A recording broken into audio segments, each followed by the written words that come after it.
Hey, what's up guys? My name is Wade, and in this video I want to talk about a virtual conference that I got to produce this past weekend with my business partner Josh. So this virtual conference was at a farmhouse in New York. We ended up setting up our main production area right in the middle of the house, and on one end of the house we had one of our stages, I'll call it, was the cooking area or the kitchen. In the other area of the house we had a presentation area so one person could present a PowerPoint to the audience. And a third one for some family Q&A and just outside on a porch to just give the viewers a little bit of a different view. So for the kitchen setup, we had 3 cameras in there. We had a Sony action cam hooked up to our favorite Hollyland Mars 300 to wirelessly send us a signal back.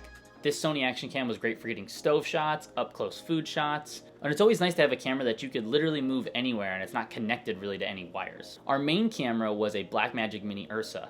We had that all hooked up via SDI to our video switcher. And for our third camera, I had a Canon EOS R with a 24-105 lens. This was nice because I just had it on a monopod and I would just walk around and get all the close-up shots. It was just something that was really mobile and easy to use. Right, so this is everything but the oil apparently. So this is just some, oh, smell those. It's like herbs de Provence. Anyway, so you can, if you like this flavor profile, just sprinkle it on your sandwiches. And you're good to go. Here are these little slabs of sweet potato beauties and made of almost all leftovers. So for the presentation setup in the back of the house, we used our Pocket 6K Blackmagic camera, which worked great. We had a 50mm lens on it. We didn't have to move it all weekend. It was super nice and it made the image look super crisp. This Blackmagic camera was outputting HDMI to a mini decimator, and then it was going SDI all the way back to our switcher.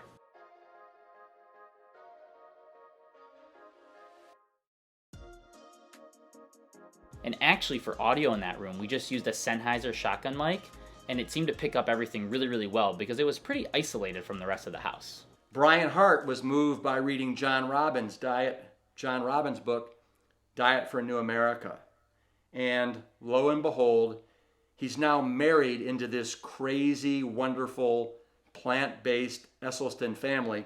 So we also had a laptop there for them to run their PowerPoint. The laptop would output to an HDMI splitter, and then that HDMI splitter would go to a monitor so they could see their PowerPoint slides, and it would then come all the way back to us so we could plug it into our switcher. So one pro tip I would say is buy a presentation clicker on Amazon. I bought one from Logitech for like $32, but it made all the difference when the presenter went up to talk. They could just click through their slides like if they were on a stage.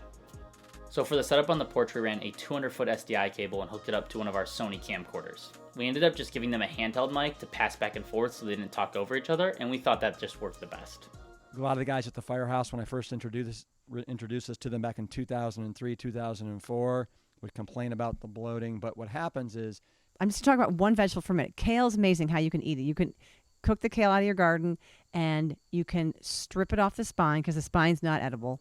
So we had a ton of different cables everywhere, and I'm gonna put a drawing up on the screen right now, and I'm gonna leave this up for about 10 seconds. If you had any additional questions about where cables were going and stuff, definitely let me know in the comments below.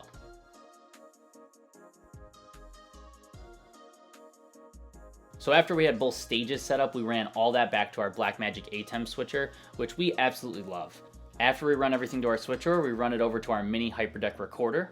And then from there, we did something that I would highly recommend doing if you are gonna start hosting virtual events. We ran an SDI feed out of our recorder into an SDI to HDMI converter, and we ran that into a television. Now this showed the program feed on the television for everyone to watch all weekend.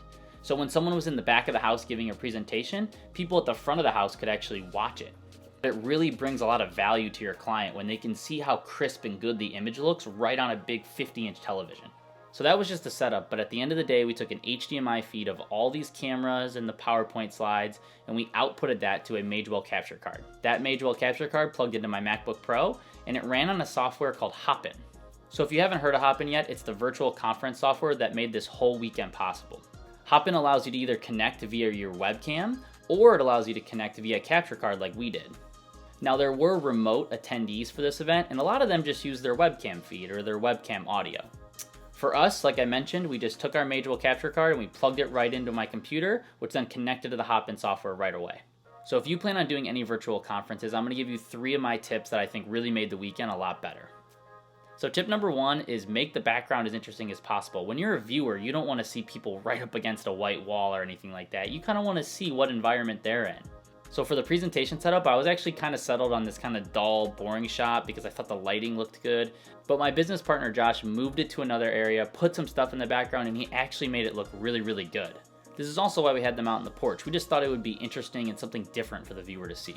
Tip number 2 is give your client or whoever your boss is that weekend a monitor to watch the program feed at. I've noticed a lot of times with like Zoom and all these other virtual conference softwares, the quality is just not as good as if you put it on a big TV. That goes for Hopin as well. When we were watching in Hopin, sometimes it looked crystal clear, but a lot of times it looked a little pixelated or maybe it dropped a frame or two.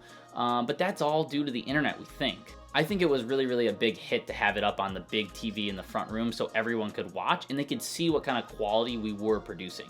You just don't want your client thinking that all your shots are really grainy or maybe pixelated when it could be the network or the software that's causing that. So tip number 3 is test all your equipment ahead of time. Have the person that's going to be speaking sit down in the chair, get their PowerPoint ready, and have them do a quick run through of the first 2 or 3 slides. To be honest, we were a little too confident this time because this is the second virtual conference we've done with this client, and we actually had a lot of clipping audio for the first day. We were using the same setup I'm using now. We were using a Blackmagic Pocket 6K camera with a shotgun microphone right next to them, but we just had the audio levels a little off. I want to welcome you to Plant Stock 2020. We are 100% live. So as you heard from that audio clip, it wasn't a good look for us for the first couple words of that presentation to be super hot. So that's it, guys. That was our virtual setup this weekend. If you have any questions, definitely put them in the comments below. Also, if you have suggestions, put those in the comments below. But I thank you guys for watching, and hopefully this video helped you if you have to do any virtual conferences in the future.